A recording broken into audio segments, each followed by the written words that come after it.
ஊபியில் ராமரால் பூகம்பம், யோகிக்கு அரசியல் நெருக்கடி. மீண்டும் பாஜக வெல்லுமா? 2027 ஊபியில் சட்டமன்ற தேர்தல் நடக்க இருக்கு. இப்போது ஆட்சி செய்யும் பாஜக ஆட்சி நிலைக்குமா என்பது பெருத்த சந்தேகம் நிலவுகிறது. எல்லாத்துக்கும் ராமர் தான் காரணமாக இருக்காப்ல. அது என்ன என்பதை பார்க்கலாம் இந்த செய்தி தொகுப்பில்.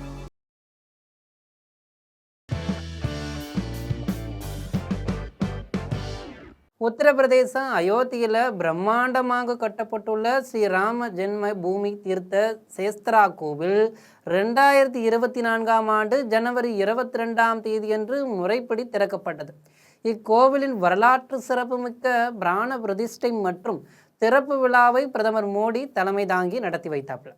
அந்த கோயிலில் பக்தர்கள் செலுத்தும் உண்டியல் காணிக்கை பணம் மற்றும் நன்கொடை நிதியில் முறைகேடு நடந்துள்ளதாக புகார் எழுந்திருக்கு. இது மத்தியில் ஆளும் பாஜக மற்றும் உத்தரப்பிரதேச யோகி ஆதித்யநாத் அரசுக்கு கடும் அரசியல் நெருக்கடியை ஏற்படுத்தியிருக்கு. இந்த விவகாரத்தை விசாரிக்க சிறப்பு புலனாய்வு குழு ஊபி அரசு அமைத்துள்ளது.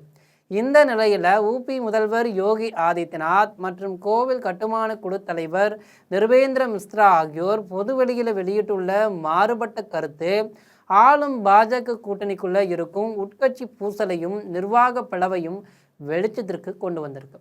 ராமர் கோவில் கட்டுமான குழுவின் தலைவரும் பிரதமரின் முன்னாள் முதன்மை செயலாளருமான நிர்பேந்திர மிஸ்ரா சமீபத்தில் கோவிலில் கடுமையான பாதுகாப்பு மற்றும் நிர்வாக குறைபாடுகள் இருந்ததை வெளிப்படையாக ஒப்புக்கொண்டிருக்கார்.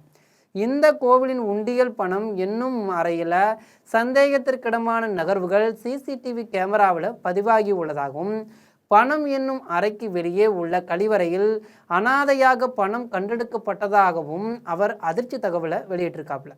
மேலும் பணம் என்னும் பணியில் ஈடுபடுபவர்கள் பாக்கெட்டுகள் இல்லாத ஆடைகளை அணிய வேண்டும் என்ற விதிமுறை மீறப்பட்டுள்ளதாகவும் பாதுகாப்பு கண்காணிப்பு 0 என்ற அளவில் இருந்ததாகவும் அவர் சாடியுள்ளார்.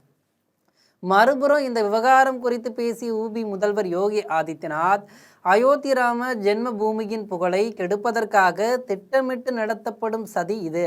அயோத்தியை நோக்கி கேள்வி எழுப்புவது அயோத்திக்கு அவமானம்னு சொல்லியிருக்கார். நம் நாடு ஏதேனும் ஒரு சாதனை படைக்கும் போதெல்லாம் நாட்டின் பிம்பத்தை சீர்குலைக்க சதிகாரர்கள் தூக்கத்தை இழந்து செயல்படுகிறார்கள் என்று ஆவேசமாக பேசிய அவர் இன்னும் 15 நாட்களில் சிறப்பு புலனாய்வு குழுவின் விசாரணை அறிக்கை உண்மையை வெளிக்கொண்டு வரும். அதுவரை ராம் பக்தர்கள் பொறுமை காக்க வேண்டும்.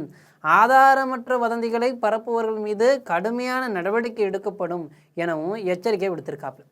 கோவில் அறக்கட்டளையின் பொதுச் செயலாளர் சம்பத் ராயின் நெருங்கிய உதவியாளரான ராம் பிரசாத் யாதவ் அயோத்தியில் ரூபாய் 50 கோடி மதிப்பிலான சொத்துக்களை முறைகேடாக சேர்த்துள்ளதாக எழுந்துள்ள புகார்கள் விவகாரத்தை மேலும் சிக்கலாக்கியிருக்கு.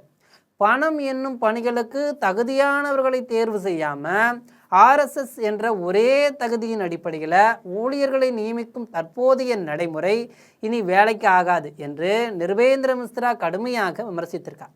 எனினும் தன் மீதான புகாரை மறுத்துள்ள ராம் பிரசாத் யாதவ் தனது சொத்துக்கள் அனைத்தும் சட்டபூர்வமாக ஈட்டப்பட்டவை என்று விளக்கம் அளிச்சிருக்காப்ல. இதற்கிடையில் சமாஜ்வாதி கட்சி தலைவர் அகிலேஷ் யாதவ் இந்த விவகாரத்தில் கடுமையான விமர்சனங்களை முன் வச்சிருக்காப்ல. முதல்வர் யோகி ஆதித்யநாத்தின் அயோத்தி பயணம் சிறப்பு புலனாய்வு குழுவின் விசாரணையில் செல்வாக்கு செலுத்துவதற்கான ஒரு முயற்சியே என்று அவர் சாடியிருக்கார். பொதுமக்கள் வெறும் பாலுக்கும் தண்ணீருக்குமான கணக்கை மட்டும் கேட்கல, தங்கம் வெள்ளி மற்றும் விலை மதிப்பற்ற ஆபரணங்களின் உண்மையான கணக்கையும் கேட்கிறார்கள் என்று அவர் எக்ஸ் தளத்தில் பதிவிட்டிருக்காப்ல.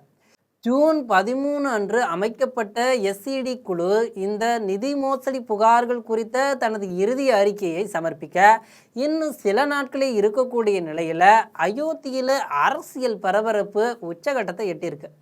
அதைத் தொடர்ந்து உத்தரப்பிரதேச துணை முதல்வர் பிரஜேஷ் பதக் எதிர்கட்சிகளிடம் குறிப்பாக சமாஜ்வாதி கட்சி தலைவரிடமும் நான் ஒரு கேள்வியை கேட்க விரும்புகிறேன்.